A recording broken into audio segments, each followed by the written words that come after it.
Avant de plonger dans cette histoire incroyable, pensez à vous abonner à la chaîne et à activer la cloche. Ici, chaque récit a quelque chose à dire, et vous ne voudrez pas en manquer un seul. L'aéroport de Chicago était animé ce matin-là. Les voyageurs se pressaient entre les guichets, traînant valises et sacs, tandis que les annonces résonnaient dans les haut-parleurs. Parmi eux, Marcus Jefferson, un homme noir au regard assuré, avançait calmement vers la porte d'embarquement, son costume élégant trahissant sa réussite professionnelle. Il portait avec lui un simple sac de voyage, mais l'assurance de celui qui sait que le monde ne lui dictera pas sa place. À proximité, le policier Derek Collins, habitué à contrôler les passagers avec un zèle excessif et des préjugés bien ancrés, scrutait la foule. Il remarqua Marcus, et sans réfléchir, le fit stopper brusquement. « Vous, monsieur ?» « Approchez, » ordonna-t-il, la voix froide. Marcus s'arrêta, surpris par l'agressivité injustifiée. « Bonjour, je peux vous aider ?» demanda-t-il poliment, mais le policier ne cherchait pas à écouter. Collins fouilla Marcus avec un manque de respect flagrant, le toisant de haut, murmurant des commentaires dénigrants sur sa couleur de peau. Les passants détournaient les yeux, certains mal à l'aise, d'autres choqués par la scène. Marcus, habitué aux micro-agressions, garda son calme, mais son regard noir et profond laissait transparaître une colère contenue. Ce que Collins ignorait, c'est que Marcus Jefferson n'était pas un simple voyageur. Il était le propriétaire de la compagnie aérienne sur laquelle il s'apprêtait à embarquer. Un homme dont le succès et le pouvoir dépassaient largement ce que le policier pouvait imaginer. Et ce moment, où le policier croyait exercer son autorité, allait bientôt se retourner contre lui de manière spectaculaire. L'aéroport de Chicago bourdonnait d'activité. Les écrans clignotaient avec les horaires des vols, les annonces résonnaient dans tous les couloirs, et les voyageurs pressés se croisaient en tous sens. Marcus Jefferson, en costume sombre, marchait d'un pas calme, tirant derrière lui sa valise noire à roulettes. Ses yeux, toujours attentifs, balayaient les lieux avec précision. Il avait l'habitude de voyager, mais ce matin-là, il sentait que quelque chose d'inhabituel l'attendait. Derek Collins, un policier connu pour son zèle excessif, surveillait la zone de sécurité. Dès qu'il aperçut Marcus, un sentiment de suspicion irrationnelle le poussa à intervenir. « Et vous » cria-t-il, interrompant le passage du voyageur. Marcus se figea, surpris par l'agression verbale gratuite. « Bonjour, je… » commença Marcus, mais Collins l'interrompit en fronçant les sourcils. « Vous devez vous soumettre à un contrôle supplémentaire. » Son ton était autoritaire, teinté de mépris. Marcus obéit avec politesse, retirant ses affaires pour le contrôle, tandis que Collins le fouillait avec une condescendance flagrante. « Pourquoi vous êtes toujours en retard dans la vie, hein » lâcha-t-il, un rictus moqueur sur le visage. Les autres voyageurs détournaient le regard, mal à l'aise face à cette humiliation publique. Marcus sentit la colère monter, mais il la garda sous contrôle. Il avait appris à ne jamais réagir impulsivement. Pourtant, chaque mot de Collins lui rappelait les années de lutte contre le racisme et les préjugés. « Monsieur, je vous demanderai de rester professionnel. » dit-il calmement, mais le policier ignorait totalement sa remarque. À ce moment précis, une annonce retentit, le vol 412 pour New York est prêt pour l'embarquement. Marcus récupéra ses affaires et se dirigea vers la porte, sous le regard triomphant de Collins, qui pensait avoir donné une leçon. Ce que Collins ne savait pas, c'est que Marcus Jefferson était le propriétaire de la compagnie aérienne. Chaque remarque humiliatrice, chaque geste de condescendance, venait de tomber sur l'homme qui contrôlait littéralement son monde. Et ce qu'il croyait être un simple contrôle allait bientôt se transformer en un cauchemar personnel.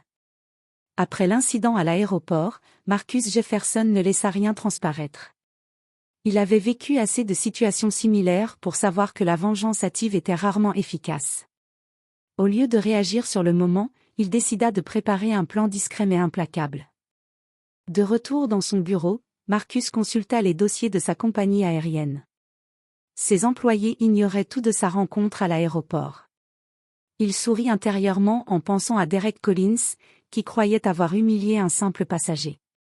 Ce qu'il ignorait, c'est que Marcus pouvait littéralement changer sa vie d'un seul geste administratif. Le lendemain, Collins prit son service à l'aéroport avec le même air suffisant. Il repensa à Marcus et, avec arrogance, se dit qu'il avait bien fait son travail. Mais ce qu'il ne savait pas, c'est qu'il venait de devenir la cible d'une opération silencieuse. Marcus contacta discrètement la direction de la sécurité aéroportuaire et fit ajouter une note subtile mais claire dans le système: tous les contrôles sur le vol 412 priorité maximale pour le personnel de sécurité et inspection renforcée. Derrière ce message, Collins allait découvrir que ses habitudes allaient être surveillées de très près. Le jour suivant, Collins fut assigné à superviser un vol de Marcus. Dès son arrivée, il sentit un changement subtil. Ses collègues étaient étrangement attentifs à ses actions, ses gestes étaient observés, chaque mouvement enregistré. Collins commença à sentir une pression croissante, sans savoir pourquoi. Pendant ce temps, Marcus observait la scène à distance, impassible. Chaque moment d'humiliation qu'il avait subi à l'aéroport se transformait en puissance silencieuse. Il savait exactement quand et comment frapper, sans jamais se salir les mains, en laissant Collins s'enfoncer dans son propre piège. Ce chapitre marque le début d'un retournement subtil, où le policier arrogant va progressivement comprendre que l'homme qu'il croyait faible détient maintenant tous les leviers de contrôle. La tension monte, et le moment décisif approche. Quelques jours plus tard, Derek Collins se présenta à l'aéroport pour une inspection de routine. Il pensait reprendre le contrôle et montrer son autorité habituelle. Mais dès qu'il franchit l'entrée du terminal, une série d'événements inattendus commença à le déstabiliser.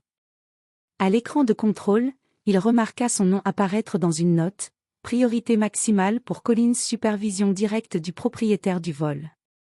Il fronça les sourcils, confus. Un appel retentit sur son téléphone professionnel, c'était Marcus Jefferson en personne, demandant à le rencontrer immédiatement dans son bureau. Collins, sûr de lui, sourit intérieurement, probablement un passager mécontent. Je vais lui montrer qui commande ici. Mais dès qu'il entra dans le bureau, la scène le figea. Marcus Jefferson se leva de son siège, impeccablement habillé, et tendit la main. Bonjour, Derek. Je suis Marcus Jefferson, propriétaire de cette compagnie aérienne. Le monde de Collins bascula en un instant. Chaque humiliation qu'il avait infligée à Marcus revint à la surface, mais cette fois, il se rendait compte qu'il était complètement impuissant. Ses gestes autoritaires, ses commentaires racistes et son arrogance étaient maintenant sous le regard du propriétaire lui-même. Marcus, calme et mesuré, continua: je sais ce qui s'est passé à l'aéroport. Vous pensiez exercer votre autorité, mais vous étiez face à quelqu'un qui contrôle désormais tout votre environnement de travail. Collins tenta de protester, de justifier ses actions, mais Marcus ne lui laissa pas le temps. Avec un simple mouvement de téléphone et quelques commandes dans le système de la compagnie, il montra à Collins des enregistrements de ses abus à l'aéroport, captés par les caméras et les rapports de témoins. Le policier sentit la honte l'envahir. Ce chapitre se termine sur un silence pesant. Collins comprit enfin l'ampleur de son erreur. L'homme qu'il croyait faible et inférieur était en réalité celui qui détenait tout le pouvoir. Et Marcus, au lieu de se laisser consumer par la colère, avait choisi une stratégie discrète mais irrésistible pour faire payer l'arrogance et l'injustice. Le lendemain, Derek Collins arriva à son poste, toujours sous le choc de la révélation. Il avait passé la nuit à ruminer, réalisant combien sa fierté mal placée l'avait aveuglé. Mais Marcus Jefferson n'avait jamais cherché à l'humilier publiquement. Au lieu de cela, il avait préparé une leçon discrète mais irrévocable. À l'aéroport, Marcus fit passer un briefing aux employés sous l'œil attentif de Collins. Aujourd'hui, nous allons tester la nouvelle procédure de sécurité, annonça Marcus. Chaque geste de Collins était observé, noté et analysé. Ses collègues, dont certains avaient été témoins de son comportement raciste, sentaient la tension. Enfin, l'ordre naturel des choses se rétablissait.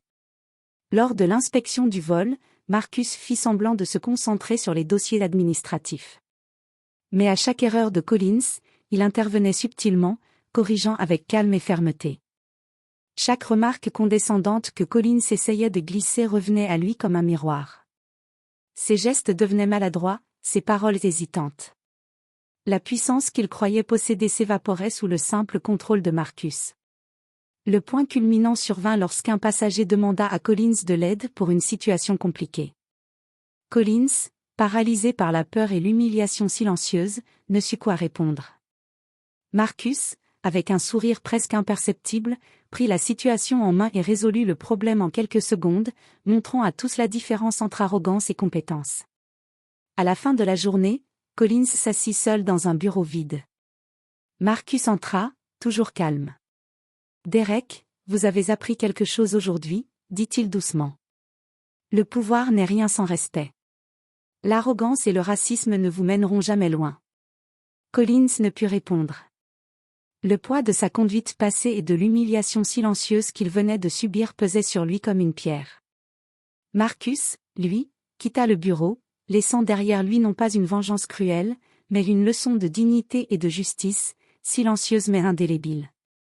Ce chapitre clôt l'histoire sur une note de justice poétique. Marcus Jefferson, l'homme humilié, avait transformé sa colère en stratégie, prouvant que le vrai pouvoir réside dans le contrôle, la patience et la dignité. Collins, quant à lui, devait maintenant faire face aux conséquences de son arrogance et de ses préjugés.